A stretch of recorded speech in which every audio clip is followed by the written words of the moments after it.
একই সাথে একই দিনে দুইটা ভোট হয়েছিল। কয়টা? একটা সংসদ গঠনের জন্য, আরেকটা সংস্কার পরিষদ গঠনের জন্য। একই দিনের একটা ভোটের শপথ তারা নিয়ে বলেছে হালাল, আরেকটা শপথ না নিয়ে ম্যানেজ ভোটে জয়ী হয়ে বলতে চায় হারাম। একই দিনে এক ভোট যদি হালাল হয় তাহলে আরেকটা হারাম হতে পারে না। 70% জনগণের হা ভোটের রায়কে যারা অস্বীকার করে বেঈমানি করতে চায় তাদের স্থান এই বাংলার মসনদে হবে না।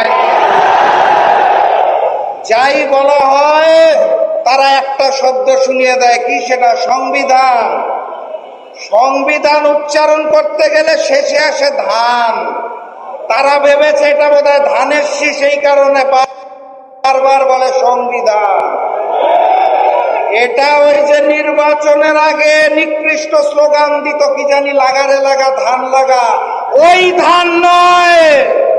এটা ৭২-এর মুজিববাদী সংবিধান, যা পরবর্তীতে শেখ হাসিনার সংবিধানে রূপান্তর হয়েছে। সেই সংবিধানকে তারেক বাদের সংবিধান আমরা হতে দেব না। গণভোটে হাতে বাংলাদেশের প্রায় 70% মানুষ ভোট দিয়েছে। তাহলে কি ওই 70% মানুষের কোনো গুরুত্ব নেই তাদের কাছে? অবশ্যই, যদি গুরুত্ব যদি থেকে থাকে অবশ্যই জুলাই সনদকে প্রাধান্য দিতে হবে, জুলাই সনদকে বাস্তবতার রূপ দিতে হবে। কথা নেই, কাজে প্রমাণ দিতে চাই। পারলে এই ভিডিওটা অন্যকে দেখার জন্য সুযোগ করে দিতে পারেন আপনার একটি শেয়ারের মাধ্যমে। আল্লাহ হাফেজ।